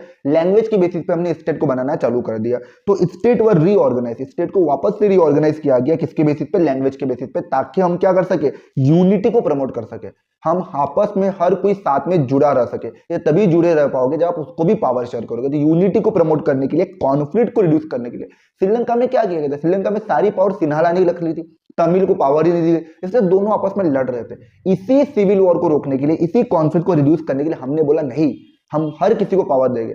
तमिल वाला जो एरिया है ना, वहां का जो लॉ है, वहां का जो सिस्टम है, तमिल के लोगों को तमिल व्यक्ति समझ सकता है, गुजराती लोगों को गुजराती व्यक्ति समझ सकता है, और महाराष्ट्र के लोगों को महाराष्ट्रनी व्यक्ति समझ सकता है, पंजाब के लोगों को पंजाबी व्यक्ति समझ सकता है। इसलिए हम क्या कर देंगे? लैंग्वेज के बेसिस पे अलग अलग स्टेट बना देंगे, और वहां के लोग ही अपना डिसीजन लेते रहेंगे। ठीक है, तो हमने मराठी लैंग्वेज के बेसिस पे महाराष्ट्र बना दिया, तमिल लैंग्वेज के बेसिस पे तमिलनाडु बना दिया, गुजराती लैंग्वेज के बेसिस पे गुजरात बना दिया। तो हमने लैंग्वेज के बेसिस पे स्टार्ट को क्रिएट करना चालू कर दिया। ठीक है, क्यों? अभी बताए, ये इंश्योर करने के लिए जो ऐसा पीपल जो एक ही लैंग्वेज को बोलता है वो एक ही एरिया में रह सके। आधे अगर मराठी बोलने वाले महाराष्ट्र में, आधे पंजाब में, आधे छत्तीसगढ़ में, ये क्या आप अपने एरिया को चला पाओगे? या ये बोला गया कि ये इंश्योर करने के लिए ऐसे लोग जो एक ही लैंग्वेज को बोलते हैं वो एक ही एरिया में रह सके और अपने आप को इस कंट्री से जुड़ा हुआ फील कर सके। To ensure that people who spoke the same language live in the same state. ठीक है, तो कुछ स्टेट आपने बनाए कल्चर के बेसिस पे, कुछ इथनिसिटी के बेसिस पे, कुछ ज्योग्राफी, जैसे उत्तराखंड। उत्तराखंड को आपने इसलिए बना दिया क्योंकि यूपी एक प्लेन वाला एरिया और उत्तराखंड पहाड़ी वाला एरिया, तो आपने यूपी से उत्तराखंड को अलग कर दिया। झारखंड और बिहार, झारखंड में जो माइनिंग वाला एरिया था उसको आपने अलग कर दिया बिहार से, और छत्तीसगढ़ मध्य प्रदेश से आपने अलग कर दिया क्योंकि छत्तीसगढ़ में अलग अलग इथनिसिटी थी, कास्ट सिस्टम या फिर जो ट्राइबल्स कम्युनिटी थी, उसके चलते आपने स्टेट को डिवाइड कर दिया। तो स्टेट सिर्फ लैंग्वेज के बेसिस पे नहीं बने इंडिया में, ये चीज याद रखना। Majority of the state India में लैंग्वेज के बेसिस पे बने, लेकिन ज्योग्राफी, कल्चर और एथनिसिटी भी इंपॉर्टेंट है। उत्तराखंड को आपने ज्योग्राफी के बेसिस पर अलग कर दिया, ठीक है, उसके अलावा आपने छत्तीसगढ़ को इथनिसिटी के बेसिस पर अलग कर दिया या कल्चर के बेसिस पर अलग कर दिया होगा, माइनिंग के बेसिस पे आपने झारखंड को अलग कर दिया। तो कुछ स्टेट ऐसे भी है जो कल्चर, ज्योग्राफी और इथनिसिटी के कारण भी बने, जैसे नागालैंड हो गया, उत्तराखंड हो गया, झारखंड हो गया, छत्तीसगढ़ हो गया। ठीक है, उसके अलावा जैसे देखो, हाँ ये अच्छा मैंने मैप डाला हुआ। पहले before the 1950 till the 1956 India का जो हाल था ये ऐसा था। इंडिया एक ऐसा स्टेट था, आपको ये पूरा पूरा गुजरात मिल जाएगा, ये बॉम्बे, इसमें गुजरात भी आ गया, ये मध्य प्रदेश है, ये छत्तीसगढ़ वगैरह है। ठीक है, उसके बाद ये राजस्थान आ गया, उसके अलावा ये पंजाब एक स्टेट जिसमें पूरा हिमाचल जा रहा है। ठीक है, असम में आपका पूरा मेघालय आ गया, असम में आपका मिजोरम आ गया, असम में आपका ये त्रिपुरा, सारे स्टेट आ गए। तो ये आपका असम है, अरुणाचल प्रदेश है ही नहीं। तो आपने बाद में 2019 में, करंटली अगर आज का मैप देखो तो 2019 का आज इस तरीके से इंडिया है। गुजरात को गुजरात मिल गया, महाराष्ट्र अलग हो गया, मध्य प्रदेश हो गया, छत्तीसगढ़ हो गया, तेलंगाना अलग हो गया। ठीक है, तो ये आज का स्टेट बना हुआ है, ठीक है, या झारखंड बन गया होगा, या झारखंड बन गया, ठीक है। उसके बाद अब लैंग्वेज पॉलिसी देखो, हमने क्या किया, श्रीलंका में तमिल लैंग्वेज को रिस्पेक्ट नहीं की जा रही थी। हमने समझा कि यार अगर मैं इंडिया में हिंदी लैंग्वेज को ही क्या दूं, हिंदी लैंग्वेज को भी अगर वैल्यू दूं तो बाकी अदर लैंग्वेज लोग नाराज हो जाएंगे। और इंडिया में ना एक दो लैंग्वेज तो है नहीं कि तमिल और सिन्हाला दो थे तो आपस में लड़ने लग गए थे। भैया हम लोगों ने 22 ऑफिशियल लैंग्वेज बना के रखी है और सारी लैंग्वेज को संभाल के रखा है, सारी लैंग्वेज के लोगों को साथ में रखा हुआ है। हिंदी कितने लोग बोलते हैं? 43.3% लोग ही हमारे इंडिया में हिंदी बोलते हैं। प्रपोर्शन ऑफ स्पीकर्स कितने लोग बोलते हैं? तो हिंदी हमारे देश में सिर्फ 43% लोग बोलते हैं। सोचो, श्रीलंका में तो 2 ही लैंग्वेज थी, हमारे यहाँ इतनी सारी लैंग्वेज है। हमारे यहाँ ऑफिशियल लैंग्वेज 22 है। ऑफिशियल मतलब जो ऑफिशियल गवर्नमेंट ऑफिशियल पर्पस के लिए काम होती है। 22 लैंग्वेज, और 22 लैंग्वेज होने के अलावा भी हमने और अदर कई और लैंग्वेज भी है, हमने बाकी लैंग्वेज को ऑफिशियल नहीं बनाया। ऐसी कई सारी 100 से ज्यादा भाषा है भाई हमारे देश में, कई सारी बोली है भी है। तो इतनी सारी लैंग्वेज होने के बाद भी हमने सारी लैंग्वेज के लोगों को यूनाइटेड रखा। हमने इसी के लिए तो हमने एक स्लोगन यूज किया, यूनिटी इन डाइवर्सिटी, ठीक है। तो लैंग्वेज पॉलिसी अगर बात करें तो इंडिया ने यूनिटी इसलिए भी मेंटेन करके रखी क्योंकि उसने किसी भी एक लैंग्वेज को नेशनल लैंग्वेज नहीं बना दिया। अगर इंडिया हिंदी को नेशनल लैंग्वेज बना देता ना तो सारे लोग नाराज हो जाते, फिर सिविल वॉर हो जाता। तमिल वाले लोग नाराज होते, बंगाली वाले लोग नाराज होते, मराठी बोलने वाले, तेलुगु बोलने वाले नाराज हो जाते, बंगाली बोलने वाले। इसलिए हमने किसी भी एक लैंग्वेज को नेशनल लैंग्वेज नहीं बोला। याद रखना, Hindi is not our national language, Hindi just our official language. और हिंदी के अलावा हमारे देश में 21 ऑफिशियल लैंग्वेज है। हिंदी के अलावा, हिंदी को पकड़ के 22 लैंग्वेज, ठीक है, इस चीज को याद रखना। बिसाइड हिंदी, हिंदी को छोड़ के हमारे देश में 21 ऑफिशियल लैंग्वेज है और हिंदी को पकड़ के हमारे देश में 22 ऑफिशियल लैंग्वेज है, ठीक है। तो इंडिया में करंटली 22 ऑफिशियल लैंग्वेज है और इस लैंग्वेज को हम शेड्यूल लैंग्वेज भी कहते हैं क्योंकि इंडियन कॉन्स्टिट्यूशन के 8 शेड्यूल में, ओरिजिनली जब इंडियन कॉन्स्टिट्यूशन बना था तो उसके 8 शेड्यूल में पहले 14 ही लैंग्वेज हुआ करती थी, लेकिन अभी बाद में अमेंडमेंट करके चेंजेस करके कुछ और लैंग्वेज को भी ऐड किया गया। तो करंटली इंडिया में 22 ऑफिशियल लैंग्वेज है और हमारे देश की नेशनल लैंग्वेज कोई भी नहीं है, ताकि हमने यूनिटी को बचाने के लिए, यूनिटी को प्रमोट करने के लिए। भैया हम सब जुड़े हुए हैं, किसी एक लैंग्वेज को मैं रिस्पेक्ट या वैल्यू नहीं दूंगा, मैं सारे लैंग्वेज को इक्वल ट्रीटमेंट दूंगा। इसलिए हमारे देश में हिंदी को सिर्फ ऑफिशियल लैंग्वेज माना गया और हिंदी के अलावा असमी, बंगाली, हिंदी, मराठी, नेपाली, ओडिया, पंजाबी, संस्कृति, तेलुगु, ऐसे करते करते उर्दू, ऐसे करते करते हमारे देश में 22 ऑफिशियल लैंग्वेज है, ठीक है। और स्टेट की अपनी लैंग्वेज हो सकती है, जैसे महाराष्ट्र की अपनी लैंग्वेज हो सकती है मराठी, मध्य प्रदेश की अपनी हो सकती है हिंदी, छत्तीसगढ़ की अपनी हो सकती है, यूपी की अपनी हो सकती है, गुजरात की अपनी, तो हर स्टेट की अपनी अपनी ओन लैंग्वेज हो सकती है। और ये हमने इसलिए किया ताकि हम यूनिटी इन डाइवर्सिटी को फॉलो कर सके, ताकि हम यूनिटी इन डाइवर्सिटी को फॉलो करते और हमारी यूनिटी स्ट्रांग हो सके। The policy strength unity in diversity, हम यूनिटी को स्ट्रेंथ करने के लिए, स्ट्रांग बनाने के लिए हमने ये चीजें की। जैसे मैंने अभी बताया कि इंडिया के 8 शेड्यूल में, इंडियन कॉन्स्टिट्यूशन के 8 शेड्यूल में ये ऑफिशियल लैंग्वेज है और करंटली हमारे देश में 22 ऑफिशियल लैंग्वेज को मेंशन किया गया है इंडियन कॉन्स्टिट्यूशन में। Is that clear? ठीक है। अब फेडरलिज्म में से जो सबसे ज्यादा एमसीक्यू पूछे जाते हैं ना, वो इन लैंग्वेज में से पूछे जाते हैं और साथ ही साथ पूछे जाते हैं वो आपके लिस्ट में से कि सर ये डिफेंस किस लिस्ट का सब्जेक्ट है, एजुकेशन किस लिस्ट का सब्जेक्ट है, ये याद रखना, ठीक है। उसके अलावा एक और चीज कि सर ये जो है ना आपकी बुंदेलखंडी, राजस्थानी, छत्तीसगढ़ी, मगधी, तो ये जो लैंग्वेज है, और भोजपुरी, भोजपुरी आपकी कोई भी ऑफिशियल लैंग्वेज नहीं है। भोजपुरी हो गया, छत्तीसगढ़ी हो गया, बुंदेलखंडी हो गया, उसके अलावा अगर बात करें मगधी हो गया, इन लैंग्वेज को हिंदी का पार्ट माना गया, इन लैंग्वेज को हिंदी में जोड़ा गया। तो राजस्थानी, भोजपुरी हमारी ऑफिशियल लैंग्वेज नहीं है, इसे हिंदी में ही हिंदी का ही पार्ट माना जाता है, ठीक है। तो याद रखना, भोजपुरी हमारे देश की ऑफिशियल लैंग्वेज नहीं है, छत्तीसगढ़ी, राजस्थानी, हमारे बुंदेलखंडी हमारे देश की ऑफिशियल लैंग्वेज नहीं है, ये है। नेपाली भले हमारे देश की ऑफिशियल लैंग्वेज है, ठीक। उसके अलावा सेंटर और स्टेट के रिलेशन, क्योंकि सर फेडरलिज्म परफॉर्म करना है तो 2 लेवल ऑफ गवर्नमेंट का होना जरूरी है, एक सेंटर और एक स्टेट। और सेंट्रल और स्टेट के रिलेशन कैसे, तो यहाँ बोला गया कि सर देखो, पहले तो इंडिया में ऐसा होता था कि सर सेंट्रल लेवल पे भी एक ही गवर्नमेंट होती थी। अगर मैं बात करूं तो इंडिया में पूरे इंटायर कंट्री को चलाने के लिए सेंट्रल गवर्नमेंट में भी, सेंट्रल लेवल पे भी एक ही पार्टी होती थी और स्टेट में भी एक ही पार्टी होती थी। और वो सेंट्रल लेवल पे रहने वाली जो पार्टी है ना, वो स्टेट को अपने हिसाब से चलाने देती थी, जो सेंट्रल की पार्टी कहेगी। क्योंकि देखो, अगर सपोज इमेजिन करो सेंट्रल गवर्नमेंट पर एक पार्टी जिसका नाम है एक्स और स्टेट गवर्नमेंट में भी वही पार्टी एक्स, तो ये पार्टी क्या करेगी, स्टेट गवर्नमेंट को अपने हिसाब से चलने नहीं देगी। वो बोलेगी भैया मेरा ऐसा ऐसा रूल है, ऐसी थी पॉलिसी, आप उसको फॉलो करो, स्टेट गवर्नमेंट को। तो यहाँ स्टेट के पास उतनी ज्यादा ऑटोनॉमी नहीं होती थी। और कभी कभी सपोज इंडिया में अगर ये पूरे इंटायर कंट्री के लिए एक्स पार्टी चला रही है और एक पर्टिकुलर स्टेट में अगर वाई पार्टी है, तो ये उसकी अगर राइवल पार्टी है, तो कई बार सेंट्रल गवर्नमेंट कॉन्स्टिट्यूशन का मिसयूज करके स्टेट गवर्नमेंट को डिसमिस कर देती है। आपने सुना होगा ये बात कहीं ना कहीं कि सेंट्रल गवर्नमेंट में कोई और पार्टी, स्टेट गवर्नमेंट में कोई और पार्टी, सेंट्रल गवर्नमेंट उस स्टेट में प्रेसिडेंशियल रूल लगा देता है, इसे स्टेट इमरजेंसी भी कहते हैं। आई थिंक आर्टिकल 356 में आता है। तो इसमें स्टेट इमरजेंसी डिक्लेयर की जाती है, या फिर इसे कहते हैं प्रेसिडेंट रूल। अब प्रेसिडेंट किसका पार्ट है? प्रेसिडेंट तो आपका इसका पार्ट है एग्जीक्यूटिव का। प्रेसिडेंट आपका सेंट्रल एग्जीक्यूटिव का पार्ट है ना, और प्रेसिडेंट का अगर वहां पे रूल चल रहा है, इसका मतलब सेंट्रल गवर्नमेंट का रूल चल रहा है। तो ये चीज याद रखना कि कई बार अगर कंट्री में, स्टेट में कोई और गवर्नमेंट होती है, तो सेंट्रल गवर्नमेंट स्टेट की गवर्नमेंट को डिसमिस कर देती है कॉन्स्टिट्यूशन का मिसयूज करके। इससे फेडरलिज्म की जो स्पिरिट है, जो प्रिंसिपल है, वो वीक हो जाता है। क्योंकि फेडरलिज्म क्या कहता है, दोनों लेवल ऑफ गवर्नमेंट इंडिपेंडेंट होना चाहिए, अपना अपना काम करने वाली होनी चाहिए। लेकिन सेंट्रल गवर्नमेंट स्टेट गवर्नमेंट को बार बार डिसमिस करेगी, और उस एरिया पे या उस स्टेट पर अगर सेंट्रल गवर्नमेंट प्रेसिडेंट के थ्रू खुद का रूल करेगी, तो ये फेडरलिज्म के प्रिंसिपल के अगेंस्ट में। तो यहाँ ये बोला कि फेडरल स्पिरिट यहाँ पे वीक हो रही थी। लेकिन आफ्टर द 1990 का रीजनल पार्टियां का जन्म हुआ। रीजनल पार्टी, अलग अलग रीजन में अलग अलग पार्टी आने लगी। जैसे अगर बात करो तो महाराष्ट्र में आपको दो अलग पार्टी देखने को मिली, शिवसेना और एनसीपी। यूपी में आपको समाजवादी पार्टी बीएसपी देखने को मिले। उसके अलावा बिहार में आपको आरजेडी, जेडीयू, ऐसी कई सारी पॉलिटिकल पार्टी आपको देखने को मिली। सीपीआई पॉलिटिकल पार्टी है, सीपीआई एम बाद में बनी। तो ऐसी कई सारी छोटी छोटी बड़ी बड़ी पार्टियां और छोटी मोटी पार्टियां उस एरिया में, उस स्टेट में निकलना चालू हो गई। अब इससे क्या हो गया, देखो पहले एक ही पार्टी हुआ करती थी। तो सपोज कोई पार्टी ए, तो एक ही पार्टी हुआ करती थी, तो उसको वोट देने वाले बहुत लोग थे। लेकिन अब लोगों के पास ऑप्शन है, ए बी है, बी बी है, सी है, डी है, ई है, एफ है। अब लोगों के पास ऑप्शन बहुत ज्यादा है, तो जो वोट है वो किसी एक को नहीं मिल रहा है, वोट डिस्ट्रीब्यूट हो रहा है।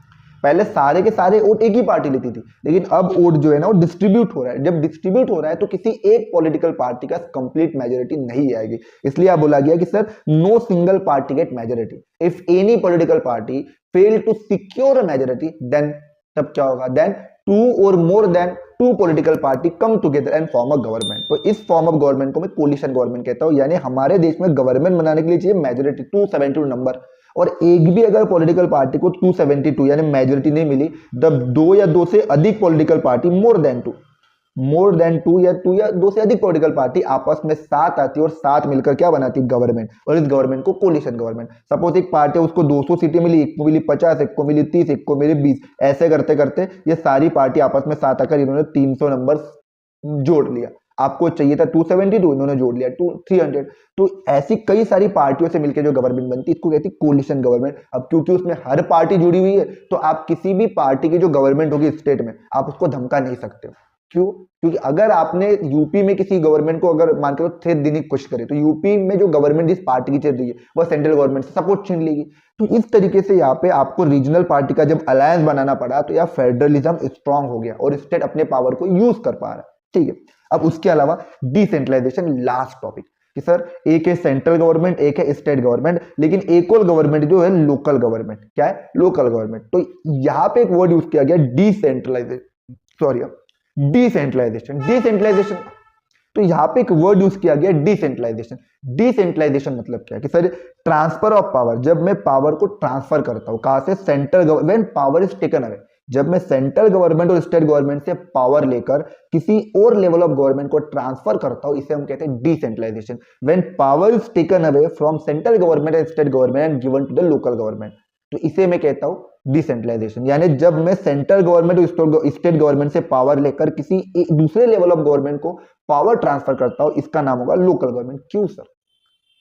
सॉरी, लोकल गवर्नमेंट, इसको कहते हैं हम डिसेंट्रलाइजेशन, इसको हम कहते हैं डिसेंट्रलाइजेशन, सॉरी इसको हम डिसेंट्रलाइजेशन कहते हैं। यानी जब सेंटर और स्टेट गवर्नमेंट से पावर लेकर मैं अनदर लेवल ऑफ गवर्नमेंट को दे रहा हूं, तो इसे मैं डिसेंट्रलाइजेशन कहूंगा। ठीक है, इसे हम डिसेंट्रलाइजेशन कहेंगे। ठीक है, तो व्हाई डिसेंट्रलाइजेशन? डिसेंट्रलाइजेशन क्यों होता है? तो देखो, local problem can be solve locally, increase people participation, make democracy strong. क्या कहा गया कि सर अगर इमेजिन करो कि आपके देश की छोटी मोटी प्रॉब्लम है, पानी की समस्या है, बिजली की समस्या है, साफ सफाई की समस्या है, राशन कार्ड की समस्या है, ये समस्या स्टेट गवर्नमेंट सॉल्व करेगा या सेंट्रल गवर्नमेंट सॉल्व करेगा? छोटी मोटी प्रॉब्लम है, छोटे मोटे लेवल पे सॉल्व हो जाए।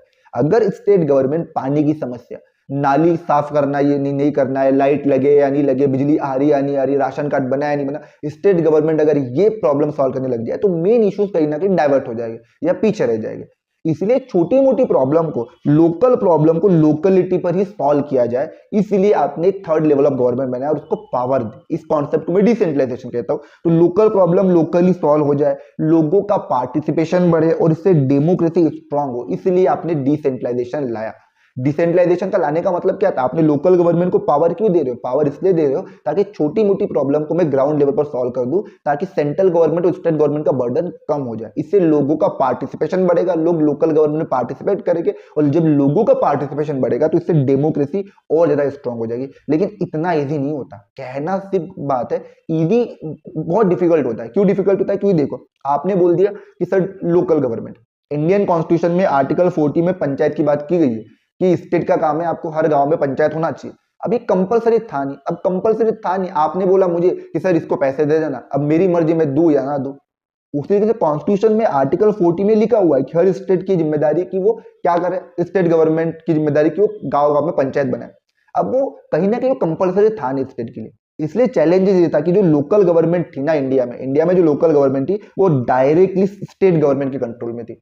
अब स्टेट की अगर इच्छा होगी तो लोकल गवर्नमेंट की इलेक्शन करवाएगा, स्टेट की अगर इच्छा होगी तो फंड लोकल गवर्नमेंट को देगा, स्टेट की अगर इच्छा होगी तो लोकल गवर्नमेंट को पावर देगा, अदरवाइज लोकल गवर्नमेंट का कुछ पावर नहीं थी, क्योंकि लोकल गवर्नमेंट डायरेक्टली कंट्रोल थी किसके, स्टेट गवर्नमेंट के। उसके अलावा बोला कि election to this local government were not held regularly. State government ने बोला आज मेरे पास फंड ही नहीं है, तो 5 साल हो गए 10 साल हो गए इलेक्शन ही नहीं हो रहे।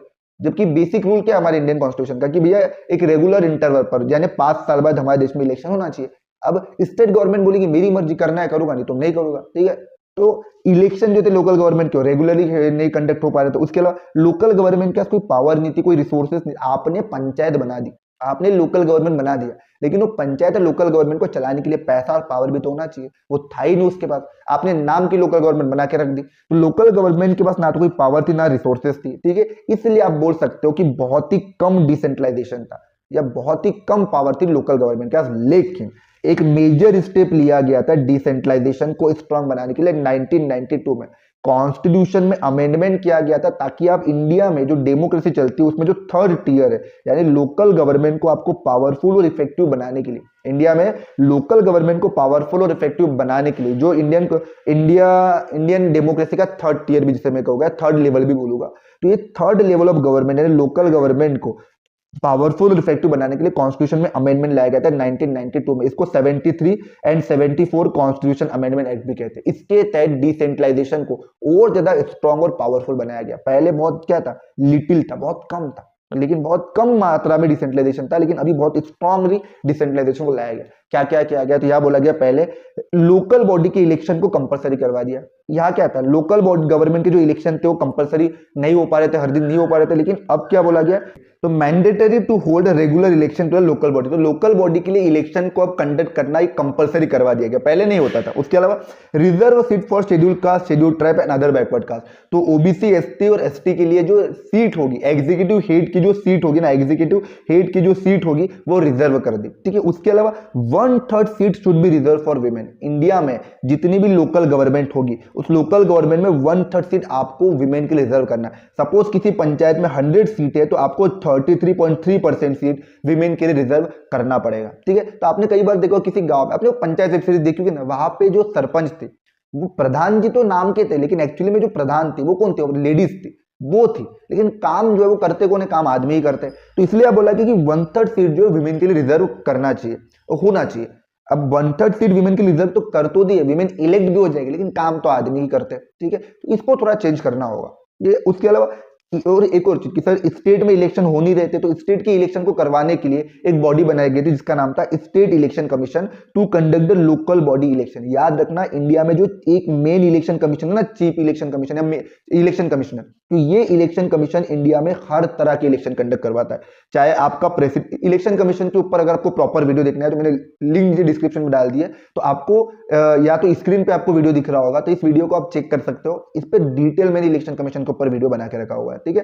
तो इंडिया में सारे इलेक्शन कमीशन करवाता है, एक्सेप्ट जो लोकल बॉडी के जो इलेक्शन है ना, पंचायत के, म्युनिसिपैलिटी के, वो स्टेट इलेक्शन कमीशन करवाता है। तो 1992 में कॉन्स्टिट्यूशन में अमेंडमेंट लाया गया, 73 और 74 अमेंडमेंट एक्ट के तहत इंडिया में डिसेंट्रलाइजेशन को स्ट्रांग किया गया, पावरफुल किया गया। क्या किया गया, लोकल बॉडी के इलेक्शन को कंपलसरी करवा दिया गया। जो एग्जीक्यूटिव हेड होगी, जो आपका लीडर होगा या जो आपका जो भी आपका जो हेड पोस्ट पे बैठेगा, वो हेड की जो पोस्ट होगी वो शेड्यूल कास्ट, शेड्यूल ट्राइब और ओबीसी के लिए रिजर्व होगी, ठीक है। इसको शेड्यूल कास्ट कर देना, ठीक है। उसके अलावा विमेन के पास 1/3 सीट रिजर्व की गई है, विमेन के लिए 1/3 सीट जो है वो दी गई है कि जो लोकल गवर्नमेंट की जो इलेक्शन होगी वहां पे 1/3 सीट जो है विमेन के लिए रिजर्व होगी। उसके अलावा ये जितने भी लोकल गवर्नमेंट के जो इलेक्शन है, लोकल बॉडी के जो इलेक्शन हो गए, पंचायत के, म्युनिसिपैलिटीज के, ये इलेक्शन को कंडक्ट करने के लिए एक अलग से बॉडी बनाई गई जिसका नाम है स्टेट इलेक्शन कमीशन। और साथ ही साथ स्टेट को ये बोला गया कि अब आपको अपना पावर और रेवेन्यू लोकल बॉडीज के साथ शेयर करना पड़ेगा। तो state are required to share power and revenue with the local body. तो स्टेट गवर्नमेंट को बोला गया कि आपको क्या करना है, आपको अपनी पावर और रेवेन्यू को लोकल बॉडीज के साथ शेयर करना पड़ेगा। ठीक है, इस तरीके से डिसेंट्रलाइजेशन को स्ट्रॉन्ग किया गया। अब लोकल गवर्नमेंट की जब मैं बात करूंगा तो लोकल गवर्नमेंट, अब इतना आपको समझ में आ गया मैंने क्या कहा कि सर हमने पहले डिसेंट्रलाइजेशन वीक था। डिसेंट्रलाइजेशन क्यों जरूरी है? डिसेंट्रलाइजेशन इसलिए जरूरी था कि लोकल प्रॉब्लम लोकलिटी पर सॉल्व हो जाए, लोगों का पार्टिसिपेशन बढ़े। प्रॉब्लम ये थी कि sir local government directly central government के अंडर में थी, इलेक्शन टाइम पे होते नहीं थे, लोकल गवर्नमेंट के पास पावर नहीं थी। अब इसको कम करने के लिए हमने 1992 में अमेंडमेंट लाया और हमने क्या बोल दिया कि इलेक्शन अब टाइम पे होना चाहिए, इलेक्शन बॉडी बना दी state election commission, 1/3 seat women के लिए रिजर्व हो, पावर और रेवेन्यू लोकल गवर्नमेंट के साथ शेयर हो। अब लोकल गवर्नमेंट की जब बात करो तो लोकल गवर्नमेंट दो तरह की होगी, एक गांव वाले एरिया में, रूरल एरिया में, और एक शहरों वाले एरिया में, अर्बन एरिया में। Rural local government, urban local government. And rural local government को पंचायत राज इंस्टीट्यूशन भी कहते हैं। क्या कहते हैं? पंचायत राज इंस्टीट्यूट भी कहते हैं। रूरल लोकल गवर्नमेंट को हम पंचायत राज इंस्टीट्यूट भी कहते हैं, ये चीज याद रखना। अर्बन लोकल गवर्नमेंट में म्युनिसिपैलिटी होगी, म्युनिसिपल कॉर्पोरेशन होगा। लेकिन अगर लोकल गवर्नमेंट की बात करो, रूरल लोकल गवर्नमेंट में, तो गांव पे विलेज लेवल पर ग्राम पंचायत होगी, ब्लॉक लेवल पर पंचायत समिति या जनपद पंचायत होगा, और डिस्ट्रिक्ट लेवल पर जिला परिषद या जिला पंचायत होगा। मैं क्या कह रहा हूँ, विलेज लेवल पर ग्राम पंचायत होगी, ब्लॉक लेवल पर जनपद पंचायत या पंचायत समिति होगी, और डिस्ट्रिक्ट लेवल पर जिला पंचायत या जिला परिषद होगा। ठीक है, और म्युनिसिपैलिटी आपकी छोटे मोटे टाउन में होगी, म्युनिसिपल कॉर्पोरेशन आपके बड़े शहरों में होगी, बिग सिटीज बड़े शहरों में आपका म्युनिसिपल कॉर्पोरेशन होगा। ठीक है, अब ग्राम पंचायत की बात करें तो हर गांव में या ग्रुप ऑफ गांव में, ईच विलेज या ग्रुप ऑफ विलेज में एक ग्राम पंचायत होगी। ईच विलेज और ग्रुप ऑफ विलेज है ग्राम पंचायत। जैसे हमारा जो गांव है, अब वो एक गांव नहीं, 3 गांव मिलकर एक ग्राम पंचायत है। अगर कोई गांव बहुत बड़ा है तो उस एक गांव में, एक विलेज में अपनी ग्राम पंचायत होगी। अगर कोई विलेज छोटे छोटे 2-3 विलेज मिलकर ना एक ग्राम पंचायत बनाएंगे, तो हर विलेज में एक एक ग्राम पंचायत होती है। उसके अलावा जो ग्राम पंचायत में जो है ना, वो ग्राम पंचायत डिवाइड होती है वार्ड में। ग्राम पंचायत किसमें डिवाइड होती है? वार्ड में। बेसिकली 5 से लेके 20 वार्ड होते हैं। ठीक है, तो 5 से लेके 20 वार्ड के बीच में ग्राम पंचायत होती है। तो हर वार्ड का एक मेंबर होता है, उसको हम कहते हैं वार्ड मेंबर, या फिर उसे हम कहते हैं पंच।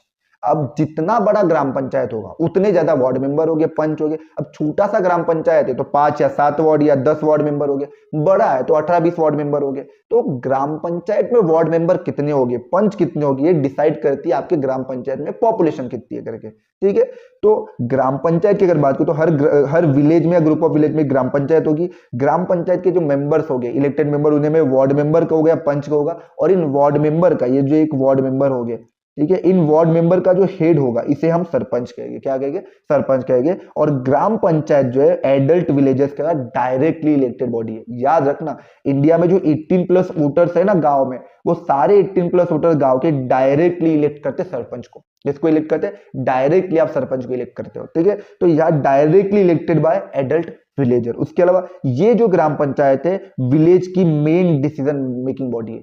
विलेज की जो मेन डिसीजन मेकिंग बॉडी है वो है ग्राम पंचायत। याद रखना कि पूरे इंटायर विलेज की अगर कोई डिसीजन लेता है, पूरे इंटायर विलेज की अगर कोई डिसीजन लेता है तो वो डिसीजन मेकिंग बॉडी है पूरे इंटायर विलेज के लिए, वो ग्राम पंचायत है। और ग्राम पंचायत ग्राम सभा के अंडर में चलती है। अब ग्राम सभा के ऊपर ना 2 मार्क के लिए, 3 मार्क के लिए क्वेश्चन आता है कि व्हाट इज ग्राम सभा, ग्राम सभा है क्या, व्हाट इज ग्राम सभा, ग्राम सभा है क्या। तो ग्राम सभा के ऊपर कई बार पेपर में क्वेश्चन पूछा है कि ग्राम सभा क्या है। तो ग्राम सभा कुछ नहीं है, इन जो विलेज है, विलेज में जो सारे 18+ लोग है ना, इन सारे लोगों की बॉडी को, इन सारे लोगों को ग्राम सभा बोला गया है। यानी ग्राम सभा means meeting of all adult voters of A villager. तो ये जो विलेज के जितने भी एडल्ट वोटर्स है 18+ वाले, ये जितने भी विलेज के 18+ वोटर्स है, एडल्ट वोटर्स है, इन्हीं के ग्रुप्स को ग्राम सभा बोला गया। क्या बोला गया? ग्राम सभा बोला गया। अब ये जो लोग मीटिंग करते हैं ना, अगर 18+ लोग जितने भी है ये गांव में बैठे हुए और ये मीटिंग कर रहे हैं, इसी को ग्राम सभा बोला गया। ये ग्राम सभा करके, तब मैंने इमेज नहीं डाली है इसमें, आई थिंक इसमें होना चाहिए, 1 सेकेंड। ठीक है, तो ये ग्राम सभा, ग्राम सभा, ग्राम सभा, ग्राम सभा। ठीक है, हाँ ये देखो, ये क्या चल रही है, ग्राम सभा चल रही होगी। तो ये पूरी की पूरी क्या है, ये ग्राम सभा चल रही है। तो ये हाँ, ये सब वोटर्स है, ये सब भाई स्पेशल वोटर्स है। ठीक है, ये मोस्ट एजुकेटेड वोटर्स है। तो ये वोटर्स है, तो इन्हीं वोटर्स, एडल्ट वोटर्स की जो मीटिंग है, इसी मीटिंग को हम क्या कहते हैं, इसी मीटिंग को हम ग्राम सभा कहते हैं। ठीक है, तो ग्राम सभा means meeting of all adult voters of A village, और हर पर्सन जो होगा ना विलेज का वो कितने होगा 18 प्लस होगा, 18 या अबो द 18, ठीक है। तो ग्राम सभा के जो मेंबर्स होते हैं वो वोटर्स होते हैं, एडल्ट वोटर्स होते हैं, और ग्राम सभा साल में 2 या 3 बार मिलती है। ये चीज याद रखना कि जो ग्राम सभा है ये ग्राम सभा साल में 2 से 3 बार मिलती है, ठीक है। ग्राम सभा साल में 2 से 3 बार मिलती है। उसके अलावा अप्रूव द बजट करती क्या है सर ग्राम सभा, तो सर बजट अप्रूवल करती and review the performance of the gram panchayat, की भैया एक बात बताओ आपने पिछले साल क्या काम किया, इस साल क्या काम किया। आप सड़कें बनाने वाले, आप बिजली लगाने वाले थे, आपने स्ट्रीट लाइट लगाने वाले थे, आप नाली साफ करने वाले थे, आप गांव में सड़कें बनाने वाले थे, आपने गांव में कोई काम नहीं किया, या आपने बहुत अच्छा काम किया। तो पंचायत के वर्क को, पंचायत के ग्राम पंचायत के वर्क को, परफॉर्मेंस को रिव्यू करना, उनके वर्क को रिव्यू करना, उनके परफॉर्मेंस को रिव्यू करने का काम होता है ग्राम सभा का। और बजट अप्रूव करना कि ठीक है ऐसी ऐसी बातें हम इतना इतना बजट अप्रूव करते हैं, ठीक है। तो विलेज लेवल पर जो गवर्नमेंट बॉडी होती है इसे ग्राम पंचायत कहते हैं। ब्लॉक लेवल पर होती है पंचायत समिति। ब्लॉक लेवल पर क्या होती है पंचायत समिति। तो ऐसी कई सारी ग्राम पंचायत, ऐसी कई सारी ग्राम पंचायत को अगर मैं मिला दूं, तो ये ग्राम पंचायत के ग्रुप को अगर मिला दूं तो ये बन जाएगी पंचायत समिति। क्या बन जाएगी पंचायत। इसको भी जनपद पंचायत भी कहते हैं, ठीक है। पंचायत समिति अगर आप कह सकते हो, या फिर इसे जनपद पंचायत भी कह सकते हो, ठीक है। तो पंचायत समिति होती है ब्लॉक लेवल पर। ग्रुप ऑफ ग्राम पंचायत, तो ग्राम पंचायत के ग्रुप को साथ में लेकर, कई सारी ग्राम पंचायत अगर मैं साथ में लेकर आऊं तो पंचायत समिति बनती है। और ये पंचायत समिति या फिर से जनपद पंचायत भी कहेंगे, तो इसके जो मेंबर्स है वो इलेक्टेड होते हैं पंचायत मेंबर्स के द्वारा।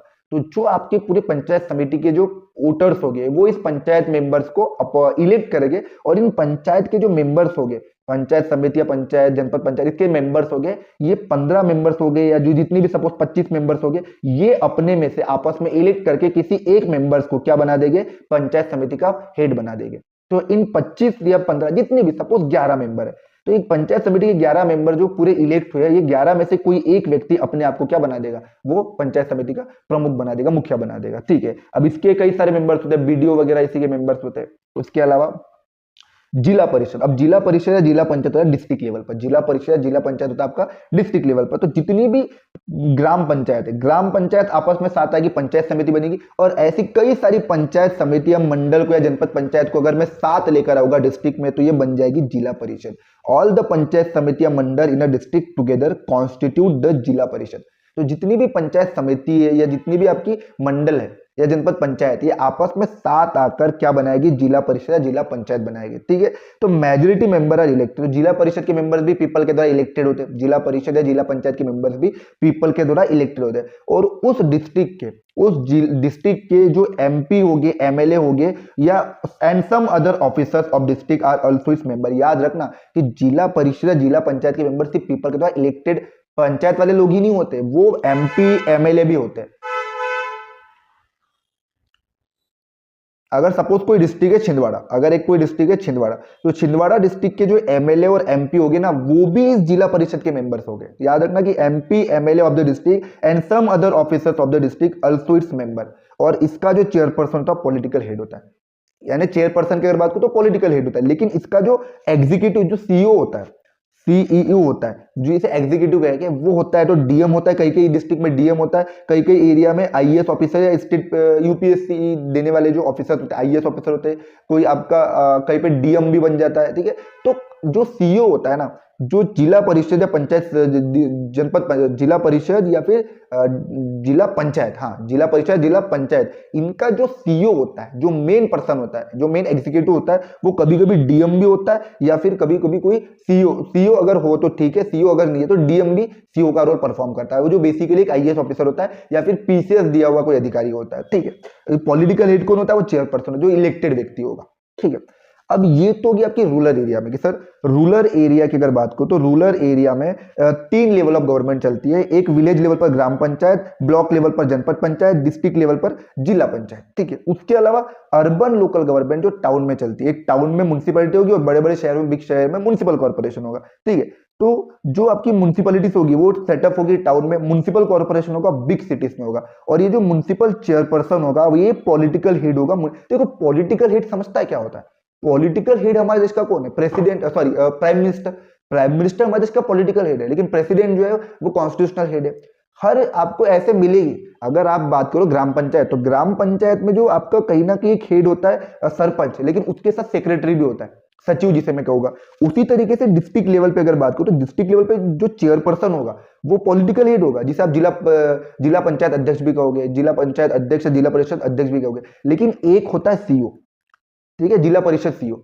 वो कौन होता है? वो एक इलेक्टेड ऑफिसर नहीं होता है, वो आपका एक यूपीएससी का मेंबर, यूपीएससी पास किया जो ऑफिसर्स हो गए या फिर पीएससी दिए हुए जो ऑफिसर्स हो गए, आईएएस ऑफिसर हो गए, वो होते हैं। उसी तरीके से यहाँ पे भी बोला गया कि बिग सिटीज में जो पॉलिटिकल हेड होगा वो म्युनिसिपल चेयरपर्सन होगा, ठीक है, सॉरी म्युनिसिपैलिटी में जो पॉलिटिकल हेड होगा म्युनिसिपल चेयरपर्सन होगा, नगर पालिका अध्यक्ष जिसे मैं कहूंगा। और जो बड़े बड़े शहर हो गए म्युनिसिपल कॉर्पोरेशन, वहां पे इस ऑफिसर को आप मेयर कहोगे, उसे आप क्या कहोगे? मेयर कहोगे, ठीक है। तो चाहे वो म्युनिसिपैलिटी हो या म्युनिसिपल कॉर्पोरेशन हो, इन ये दोनों जो बॉडी है ये are control by elected body. तो ये म्युनिसिपैलिटी हो या म्युनिसिपल कॉर्पोरेशन हो, ये इलेक्टेड बॉडी के थ्रू चलती है। यानी ये म्युनिसिपैलिटी या म्युनिसिपल कॉर्पोरेशन, इसके जो मेंबर्स हो गए वो पीपल के रिप्रेजेंटेटिव्स हो गए, पीपल इलेक्शन में उनको वोट देंगे और ये जो पीपल के द्वारा रिप्रेजेंटेटिव जो इलेक्ट हो गए, यही इलेक्टेड बॉडी जो होगी वो म्युनिसिपैलिटी और म्युनिसिपल कॉर्पोरेशन को चलाएगी। अगर कोई टाउन है तो वह म्युनिसिपैलिटी चल रही होगी, बड़ा शहर है तो म्युनिसिपल कॉर्पोरेशन चल रहा होगा, ठीक है। और वो म्युनिसिपैलिटी का जो पॉलिटिकल हेड होगा उसे म्युनिसिपल चेयरपर्सन कहेंगे। और अगर वो मान के चलो बिग सिटी से, तो बिग सिटी से म्युनिसिपल कॉर्पोरेशन को ऐसे ऑफिसर्स को, म्युनिसिपल कॉर्पोरेशन में ऐसे ऑफिसर्स को हम मेयर कहते हैं। तो ये आपका पूरा चैप्टर था फेडरलिज्म। अब आपको समझ में आया होगा कि कुछ स्टेट के पास स्पेशल पावर क्यों है, कुछ स्टेट आपकी स्टेट किस मैटर पे लॉ बना सकती है, सेंट्रल गवर्नमेंट किस मैटर पे लॉ बना सकती है। आई होप आपको इस वीडियो से मिली हुई इंफॉर्मेशन अच्छी लगी होगी, आपको ये नोट्स काफी अच्छे लगे होंगे। तो ऐसे वीडियो देखने के लिए और क्लास 10 के एसएसटी वाले सब्जेक्ट को और ज्यादा इजी बनाने के लिए और आपको इस तरीके के रिवीजन नोट्स को पढ़ने के लिए आप हमारे चैनल को सब्सक्राइब करें, वीडियो को लाइक करें और अपने दोस्तों के साथ भी शेयर करें। Thank you so much.